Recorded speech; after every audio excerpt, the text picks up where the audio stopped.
사랑하는 영락교회 지체들에게 주 안에서 평화 인사를 전합니다. 오늘은 2023년 5월 31일 수요일입니다. 오늘의 묵상 본문은 역대하 13장 1절로 22절까지의 말씀입니다. 오늘 본문 말씀 13장 1절부터의 말씀은 이렇게 시작합니다. 여로보암 왕 18번째 해에 아비야가 유다의 왕이 되고 예루살렘에서 3년 동안 다스리니라. 남유다의 이제 왕이었던 르호보암이 죽고 그 다음에 아비야가 유다의 왕이 되었다는 거죠. 그래서 여로보암 왕 18번째, 여로보암은 르호보암과 같은 왕이 되고 남유다와 북이스라엘로 분열된 다음에 이제 남유다의 왕이 바뀐 것입니다. 그의 어머니 이름은 미가야요 기브아 사람 우리엘의 딸이더라. 아비야가 여로보암과 더불어 싸울 때 전쟁이 시작되었습니다.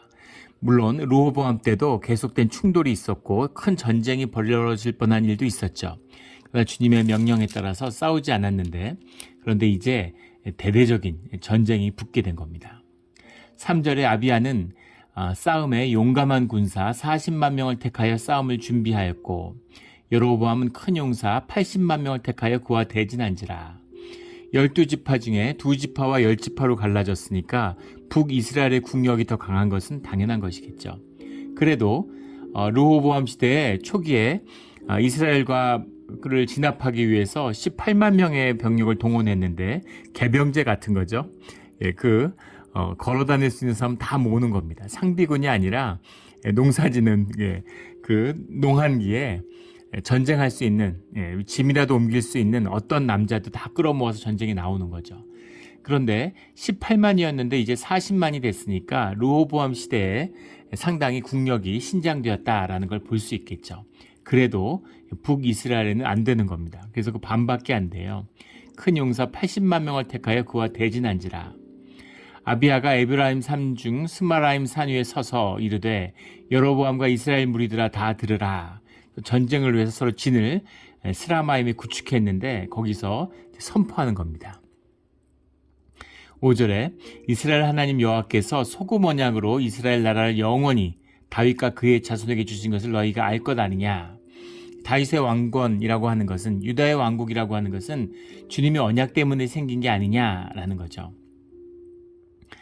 소금 언약이라는 게 이제 베리트 멜라흐라는 말인데, 베릿이라는 게 이제 커버넌트 약속이고, 멜라흐라고 하는 것이 이제 소금이죠. 멜라흐 소금, 커버넌트 오브 솔트 이런 겁니다. 소금 언약이다. 민수기 18장 19절에도 나오고 레위기 12장 13절에도 나오는, 너희가 번제를 드릴 때 언약의 소금이 빠져서 되겠느냐. 지금 정확한 말씀은 기억이 안 나지만 이제 그런 말씀이 있죠. 그래서 소금 언약이란 뭘까? 그래서 변하지 않는 언약, 소금이라는 것은 불변성과 순결성을 의미하죠. 부패하지 않는, 썩지 않는다라는 것과 영원하다라는 뜻이 다 들어있습니다. 그래서 소금이라고 하는 것, 소금이라는 것도 참 기가 막힌 것이죠. 우리는 하도 소금, 나트륨 때문에 건강이 상한다, 나트륨을 줄여야 된다, 그래서 소금에 대해서 아주 부정적인 인식을 갖고 있는데, 만약에 몸에 소금이 부족하면 치명적이죠. 그럼 생명에 위협을 줍니다. 우리 몸에 꼭 소금이 있어야 되는, 또 소금이 우리의 몸에 그런 저항력, 면역력을 강화시키는 데도 굉장히 중요한 역할을 하죠.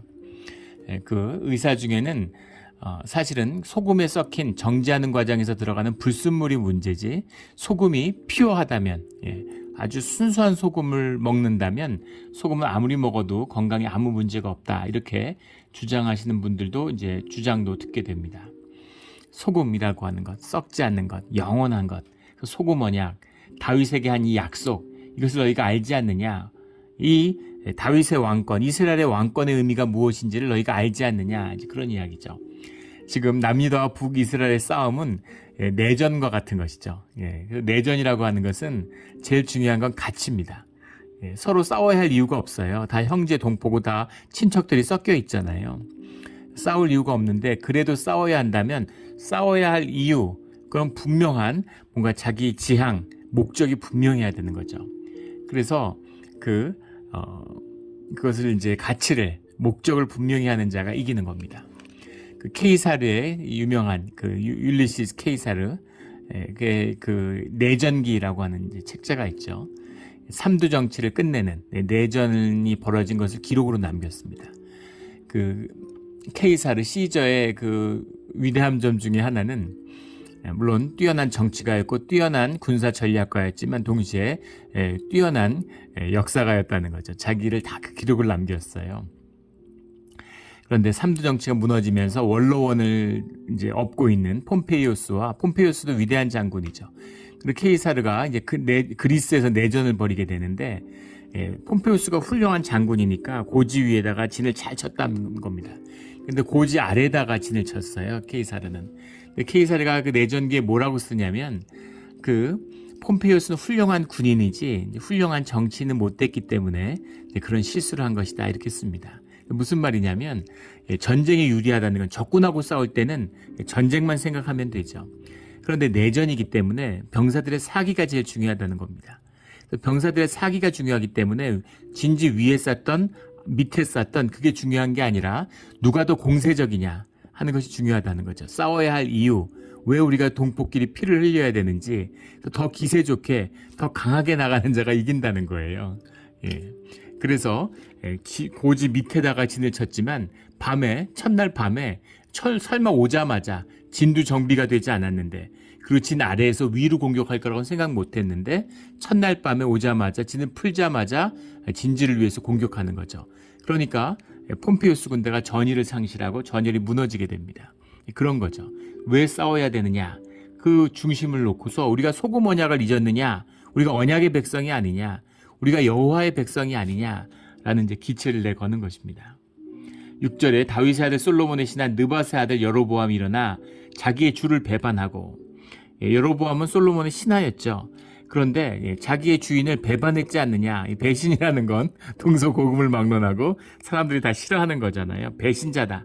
여로보암이 너희가 왕으로 모셨는데 다윗의 언약을 깼을 뿐만 아니라 인간적으로도 어떻게 솔로몬을 배반하느냐. 솔로몬이 여로보암을 중용했는데 이런 호소를 하는 거죠. 7절에 남봉꾼과 잡배가 모여 따름으로 스스로 강하게 되어 솔로몬의 아들 르호보암을 대적하였으나 남봉꾼과 잡배가 모였다. 남봉꾼이라는 건 아나심 레킴이라는 말인데 레킴이라는 말은 vein 비었다라는 텅 비었다. 아나심이라는 건 어떤 뭐 깡패 이런 무슨 불안당 이런 의미죠. 그러니까 아주 그 허탄한 자들 뭐 이런 의미입니다. 남봉꾼 뭐 건달이죠. 건달들 이런 거죠. 아나심 레킴이는 건달들 잡배라고 하고 해석을 했는데 이것이 이제 베네 벨리알 성경에 수없이 나오는 이 발람의 자식들과 함께 그 무가치한 뭐 여러 가지 의미로 해석을 달리하고 있지만 벨리알이라는 것은 이제 worthless 영어로 하면 가치가 없는 베네라는 건 이제 너무나 많이 나오는 단어죠. 아들들 가치가 없는 아들들 주님에 대적하는 자들 종교적으로 신앙적으로 주님을 거역하는 자들 배교자들을 의미하는 의미입니다. 그래서 베네 벨리알이라고 하는 건 뭐 성경에 굉장히 이걸 한 단어로 해석해야 되는데 여기선 이렇게 저기선 저렇게 이렇게 해석을 해서 이게 문제죠. 해석에 번역의 문제입니다. 베네 벨리알이라고 하는 너희들은 하나님을 맞선 자들이다. 하나님께 대적하는 녀석들이 모여가지고 여로보암을 왕으로 세우지 않았느냐라는 거죠. 그때 르호보암이 어리고 마음이 연약하여 그들의 입을 능히 막지 못하였느니라. 르호보암이 왕이 될 때가 41살이었습니다. 솔로몬이 왕이 전에 르호보암이 이미 태어났죠. 그러니까 40년 치세가 있었으니까 최소한 41살 이상이었다는 걸 알 수 있습니다. 그런데 어리다라고 하는 것, 어리다라고 하는 것은 이제 약간 왜 어리다는 표현을 썼을까? 어리다라는 건 여러 가지 뜻이 들어있죠. 생각이 짧았다, 경험이 부족하다, 그런 뜻이 어리다라는 뜻에 들어있습니다. 그 시절에 41라고 하는 것은 지금으로 하면 65세 정도 되는 연령상의 배치도를 보면 오늘날에 한 60세, 65세 정도 되는 느낌이었을 거예요. 그런데 그때는 마음이 연약하고 경험이 부족하고 처음 왕이 돼가지고 그것을 능히 다스리지 못했다. 이제 그런 의미가 들어있는 것이죠. 8절에 이제 너희가 또 다윗의 자손의 손으로 다스린 이 여호와의 나라를 대적하려 하는도다. 너희는 큰 무리요 여로보암이 너희를 위하여 신으로 만든 금송아지들이 너희와 함께 있도다. 큰 무리요 이렇게 해석을 했는데 큰 무리요라는 말이 하몬이라는 말입니다. 하몬이라는 말이 하마흐라는 말에서 왔는데 하마흐라는 건 이렇게 뭐 중얼중얼 머머하는 중얼중얼 roar 막 이렇게 소란스럽고 시끄러운 이런 걸 말하는 거예요. 그래서 하몬이라는 것은 짐승의 떼를 지칭하는 겁니다. 너희를 위하여 신으로 만든 금송아지들이 너희와 함께 있도다. 너희가 송아지 떼 같구나. 금송아지를 따라온 송아지 떼들 같다. 이런 이야기입니다. 소떼들 같이 짐승 떼들처럼 아주 떼로 모여서 아주 시끄럽구나 하는 조롱의 의미가 사실은 들어있는 거죠. 비하의 의미가 들어있는 겁니다.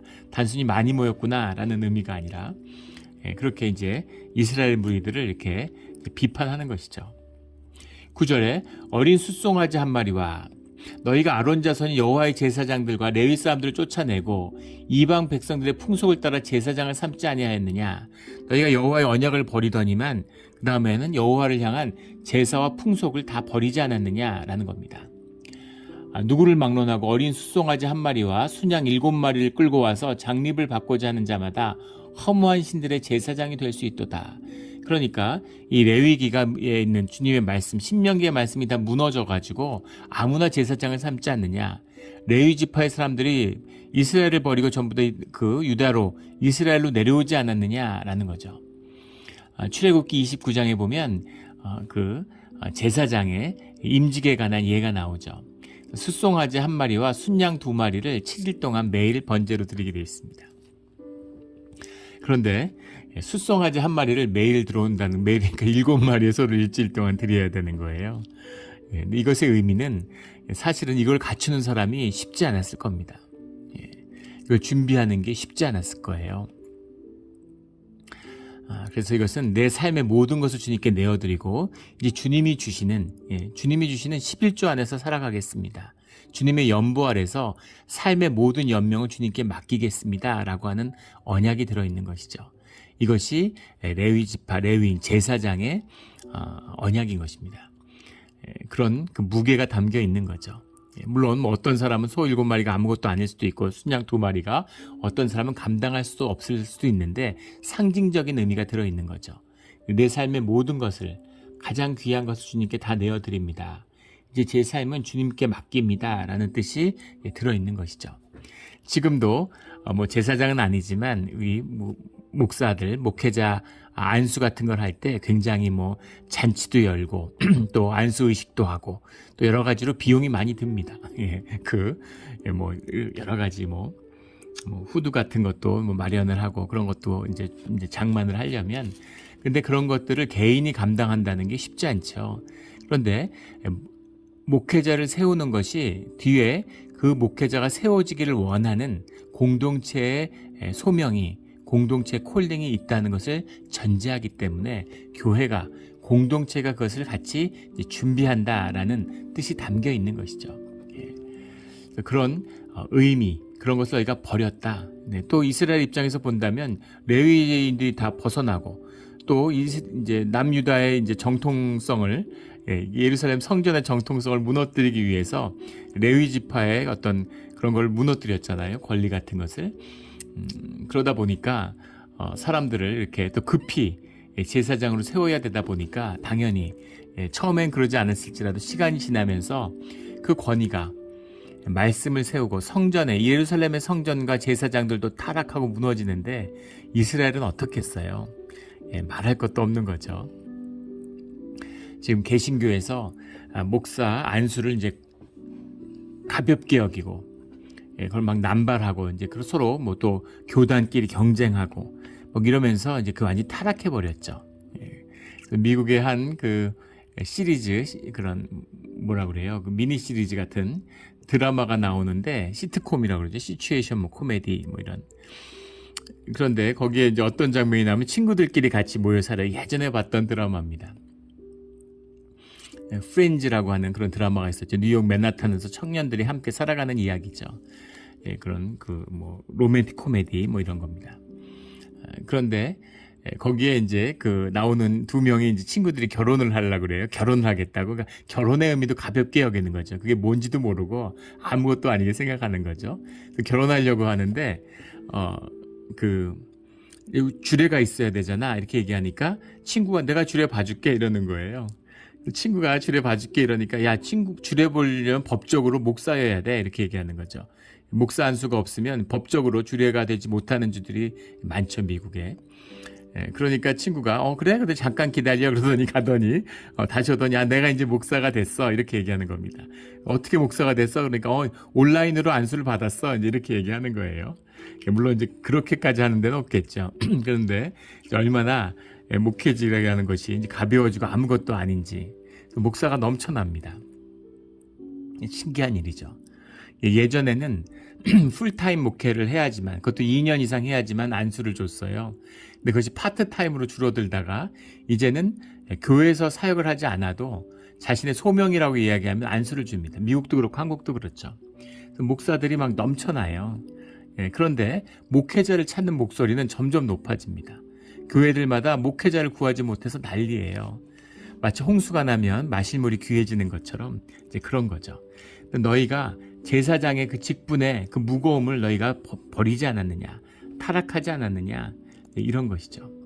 우리에게는 그런 주님의 말씀에 따른 제사장들이 서 있고 주님을 향한 제사가 있지 않느냐.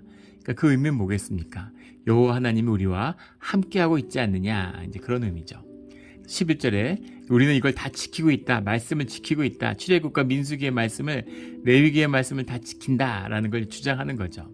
11절에 매일 아침 저녁으로 여호와 앞에 번제를 드리며 출애굽기 29장 민수기 28장에 나오는 말씀이죠.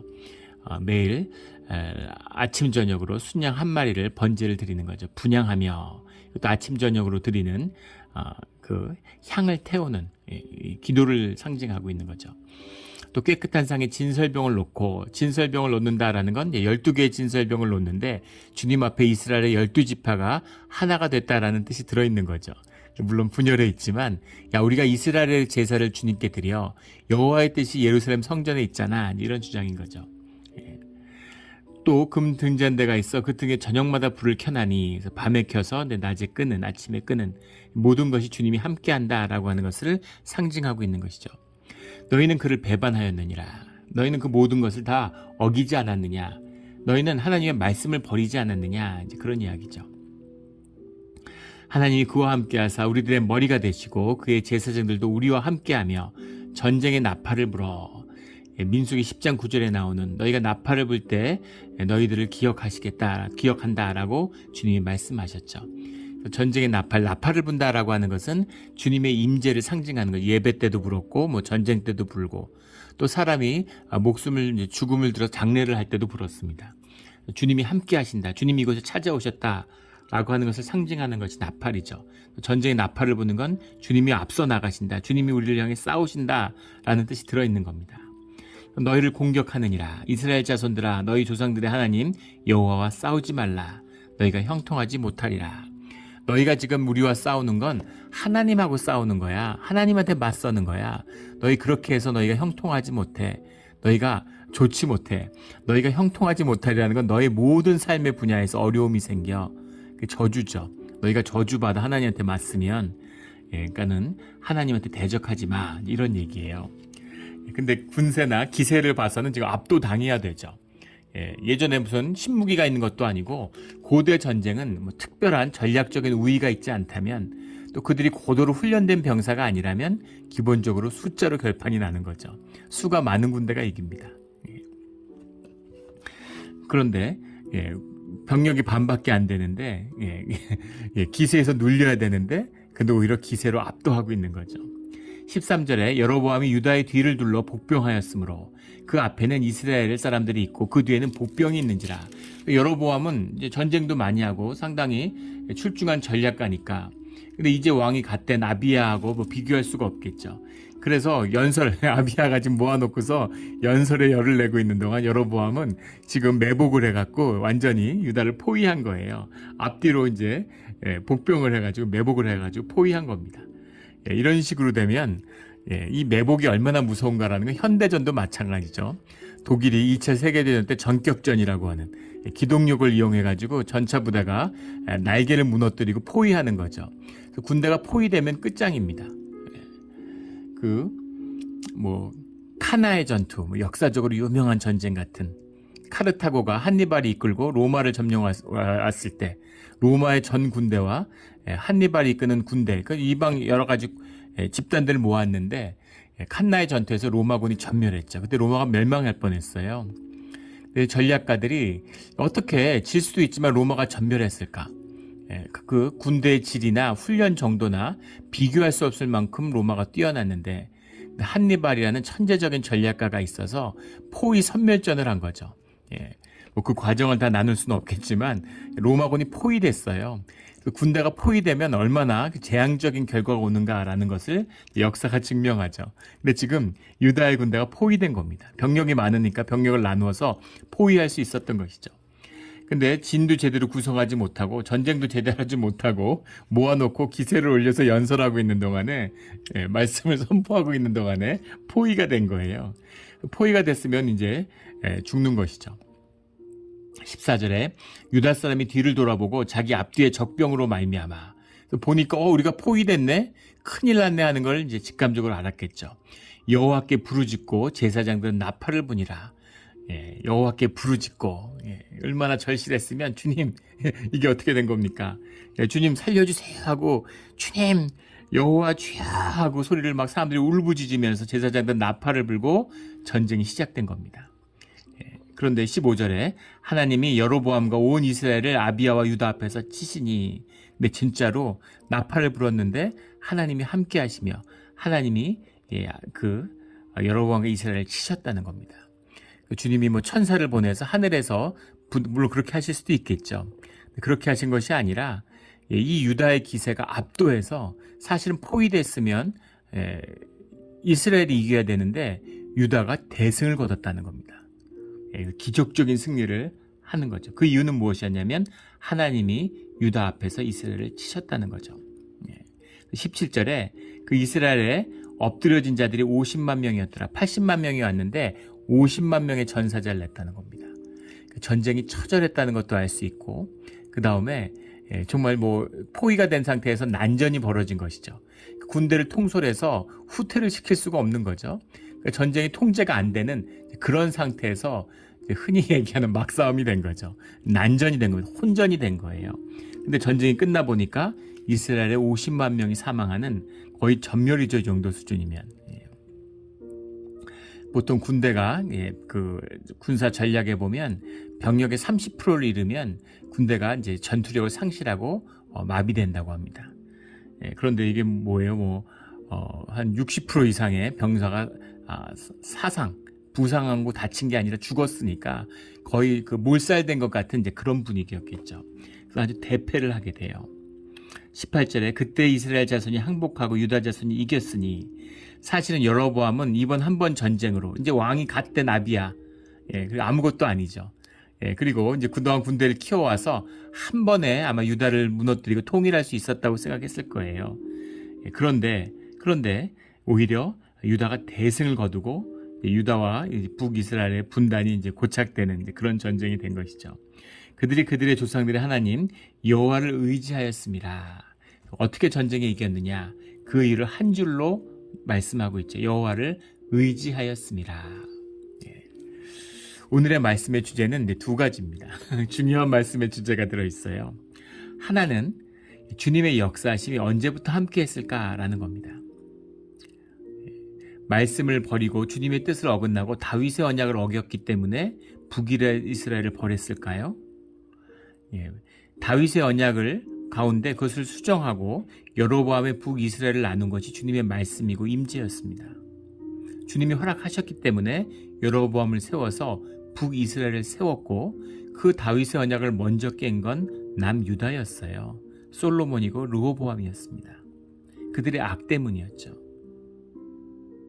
그런데 그 전쟁이 벌어졌을 때 정확히 언제부터 제사를 드리지 않아서, 출애굽의 말씀을 지키지 않아서, 민수기의 뜻을 따르지 않아서 언제부터였을까요? 저는 14절에 여호와께 부르짖고라는 이때였다고 봅니다. 주님께 부르짖는 이 절박함이죠. 그리고 그들이 여호와의 이름으로 싸웠다는 거예요. 여호와의 이름으로 싸웠다고 주님이 늘 함께 해주시는 건 아닙니다. 이건 여호와의 전쟁이야. 하나님의 뜻이야. 자기 에고를 내세우고 나한테 맞서는 건 다 막이고 이런 게 아니라는 겁니다. 교회에서 분란이 나면 새벽 기도가 불을 뿜어요. 서로 상대방을 막이라고 막 정죄하기 시작하니까 정당성을 갖기 위해서. 주님이 누구 편을 들까요? 누구 편도 들지 않으시죠. 주님이 그 자리를 떠나세요. 자녀들이 막 머리채 잡고 싸우는데 부모가 그 자리에 있겠습니까? 둘 다 매를 맞든가 주님이 그 자리를 떠나시든가 둘 중에 하나겠죠. 우리 영락교회가 14년을 싸웠는데 교회 처음 올 때 노회와 주변에 있는 모든 목사님들이 말렸습니다. 근데 교회에 와서 처음 기억이 나요. 온 다음 주에 새벽 기도를 드리러 들어왔는데 제가 월요일 날 이사를 왔는데 화요일 날 새벽 기도를 나왔더니 새벽 기도하는 분이 거의 없었습니다. 그때 세 분인가 됐던 것 같아요. 그래서 마음에 기도하는데 뭔가 평화가 오고 이게 뿌리가 없구나. 금방 끝나겠구나. 그런 그 갈등이라는 게 이미 끝났구나. 이런 생각이 들더라고요. 실제로 온 뒤에 한 번도 그런 갈등이나 싸움 같은 건 없었습니다. 그런 거죠. 주님의 이름을 붙잡고 주님의 이름으로 내세웠다고 해서 승리한 게 아닙니다. 주님의 이름을 내걸었는데 그런데 문제는 그들이 절실함과 그런 주님 앞에서 절박함으로 여호와께 부르짖었다는 거예요. 이게 중요한 겁니다. 나팔을 불면 주님이 함께 하신다는 언약이 있어. 그럼 나팔만 불면 주님이 와서 싸워주시나요? 무슨 요정의 램프 요정도 아니고 그런 거 아니죠. 그 절실함이 또 하나 중요한 것은 주님의 성경을 전체를 관통하고 있는 중요한 키워드들이 있죠. 주님의 사랑과 긍휼, 은혜, 헤세드 굉장히 중요한 것이죠. 주님의 공의 중요한 것입니다. 근데 주님의 공의의 핵심이 뭐냐면 주님이 안에서 함께하기 위해서 절대 해서는 안 되는 일들이 있어요. 그 중에 하나가 바로 힘이 있다고 약한 자를 괴롭히거나 힘으로 누르는 겁니다. 주님이 아주 제일 싫어하는 것 중에 하나죠. 또 하나가 뭡니까? 우상숭배죠. 우상숭배하지 말라는 것은 거짓을 멀리하라는 겁니다. 하나님이 거짓을 제일 싫어해요. 주님은 죄인과 함께 하시지만 거짓과 함께 하지 않으십니다. 이게 성경 전체를 흐르는 굉장히 중요한 그 코드죠. 섭리적인 것입니다. 그래서 우상이라고 하는 게 황금 송아지 했다고 우상 이런 게 아니라 거짓을 숭배하는 거, 실체가 없는데 거짓을 좋아하는 거, 돈 같은 거. 이게 대표적인 우상이잖아요. 돈뿐이겠습니까? 어떤 사람은 자기 직업, 자기 학력, 나는 PhD 했어, 이런 거, 미국에서 무슨 좋은 대학 나왔어, 한국에서 내가 무슨 대학 나왔어, 이런 거, 집안, 우리 아버지가 할아버지가 어떤데, 이런 소리들. 어떤 사람 또 자식이 자기의 삶의 기둥인 것처럼 이렇게 그런 것들이 실체가 아니라는 겁니다. 본질이 아니라는 거예요. 그래서 거짓된 것을 주님이 싫어합니다. 거짓 가운데 주님은 함께하지 않으세요. 진실해야 되는 거죠. 우리가 그런 죽음의 위기에 처해 죽음 앞에서 거짓된 자도 물론 있죠. 그런 사람도 있습니다. 우리 성경의 대표적인 사울 같은 죽음의 위기에 몰렸는데 자기의 체면을 생각해가지고 자살을 선택한 그런 사울 같은 그런 거짓도 있지만 죽음 앞에서는 대부분 사람들이 진실해지죠. 죽음이 다가오면 사람들이 진실해집니다. 육체가 이제 끊어지게 생겼으니까 영이 살아나는 거죠. 여호와께 부르짖는 거예요. 근데 이런 진실함과 반대편에서는 힘이 세고 군세력이 세기 때문에 그것으로 짓누르려고 하는, 주님은 안중에 없어요. 힘이 있고 이긴 전쟁이니까 힘으로 필요할 때, 안 될 땐 주님을 의지하지만 내 힘이 있고 내 능력이 있고 내 돈이 있는데 내가 해결하지 뭐. 그런데 문제는 약한 자를 힘으로 짓밟으려고 하는 것, 이것을 주님이 극도로 싫어하신다는 거예요. 그런데 이 두 가지가 만난 것이죠. 그래서 주님이 유다의 편을 들어주신 겁니다. 우리가 기억해야 할 것은 아비야가 의로운 왕, 좋은 왕이 아닙니다. 열왕기상 15장에 보면 이 아비야를 이미 이제 거기서 그 어떤 왕이었는지 결론을 내리고 있죠. 그래서 거기 보면 부친이 이미 행한 모든 악을 행했다, 죄를 행했다 하는 부정평가를 분명히 내리고 있어요. 다윗의 언약을 어겼다 마음을 버렸다라고 평가하고 있습니다. 그것이 아비야의 3년 통치가 의미하는 결론이죠. 그런데 그런 악한 왕, 죄의 왕인데 왜 주님은 아비야의 손을 들어줬을까라는 거죠. 이게 오늘 말씀의 도전이잖아요. 그 말씀의 도전이 이제 21절에도 이어집니다. 아비야는 점점 강성하여 아들 14을 거느려 아들 22과 딸 16을 낳았더라. 자식을 많이 낳았다는 건 주님의 축복을 의미하는 것이죠. 근데 문제는 아내 14을 거느렸다는 겁니다. 이것은 주님의 뜻을 거스르는 것이죠. 악을 행한 겁니다. 죄를 행한 거예요. 말씀을 어겼는데 그런데 자녀의 축복을 더했다고? 이게 뭐냐는 겁니다. 이 말씀을 어떻게 이해해야 될까요? 주석 가운데 많은 해석 가운데 영어 해석 가운데는 이 강성하여라는 말을 이것을 살쪄서 fe시라고 이렇게 살찌고 타락했다, 퇴락했다 이렇게 부정적인 언어로 해석하는 원문을 보면 긍정적인 의미입니다. 강성했다라고 하는 것을 좋은 의미로 쓴 거예요. 그러면 다윗의 마음을 버리고 악을 행하고 죄를 짓고 말씀을 어기고 부인을 14씩이나 이방처럼 가졌는데 그런데 자녀를 축복했다? 이게 무슨 얘기냐라는 거죠. 이걸 받아들일 수 없지만 이걸 왜 못 받아들이겠습니까? 이게 우리의 모습이잖아요. 주님이 죄가 있으면 죄를 함께하지 않으신다? 죄인과 함께하지 않으신다? 그럼 끝난 겁니다. 세상에 의인은 한 명도 없다고 주님이 말씀하셨잖아요. 누구와 함께 하시며 누구를 축복하시겠어요? 우리가 다 죄인 가운데 용서받고 용서받은 죄인으로 주님과 함께 합니다. 그리고 우리가 악하지만 주님이 우리를 품어주시기 때문에 우리를 자녀 삼아 주셨기 때문에 우리에게 복을 또 부어주시고 더 큰 복을 부어주시기를 원하는 거죠. 우리가 깨끗하고 순결하고 아무 죄가 없어서 절대 아닙니다. 십자가의 보혈로 우리의 죄를 사해 주셨죠. 그리고 우리는 계속 죄를 지어요. 하지만 그 주님의 십자가의 보혈의 은혜가 우리를 덮고 또 덮는 것입니다. 매일 덮는 거예요. 그래서 우리가 죄인 가운데, 악한 가운데 주님의 복을 받고 또 주님 안에서 그것을 누리는 것이죠. 이것이 오늘 21절에 나오는 본문의 의미입니다. 아비야가 악해요. 근데 주님이 복을 부어주셨다라는 겁니다. 이게 주님의 알 수 없는 신비와 섭리예요. 이건 말로 정리한다는 게 사실은 말이 안 되는 것이죠. 이 깊은 신비를 뭘 헤아릴 수 있겠습니까? 근데 우리가 어느 정도 어렴풋이 느낄 수는 있죠. 우리가 자식들을 보면 알잖아요. 자식이 시원찮다고, 자신이 죄를 지었다고, 자식이 아버지한테 잘 못한다고 자식을 버리는 부모가 어디 있습니까? 그래도 자식이 잘 됐으면 좋겠고 자식이 행복하면 그것으로 기쁘고 그런 것이 부모의 마음이죠. 행복하게 잘 살기를 바라는 그런 마음이 있는 것이죠. 주님이 그런 사랑으로 우리 부족한 우리와 함께 해주신다는 겁니다. 그리고 우리가 진실해야 하는 여호와께 부르짖는 진실한 마음으로 고난 가운데 주님께 부르짖어야 돼요. 부르짖고 또 부르짖어야 됩니다. 우리 주님 앞에 늘 이런 마음으로 기도하는, 그래서 이게 종교의 의미도 들어있는 겁니다. 말씀을 버리고 다윗의 언약에 깨졌는데 다윗의 마음을 잃어버렸는데 예루살렘의 제사가 무슨 의미가 있어? 맞는 말이죠. 동시에 그 옷이 있기 때문에, 그 그릇이 있기 때문에 그 마음을 담을 수 있는 것입니다. 이게 교회 가운데 주님의 신앙과 십자가를 두시는 주님의 깊은 뜻이에요. 교회는 썩었어. 교회는 문제가 많아. 맞습니다. 근데 주님이 교회를 버리시지 않아요. 주님의 몸된 교회다. 두세 사람이 나의 이름으로 모인 곳에 내가 함께 하겠다. 이렇게 약속하시죠.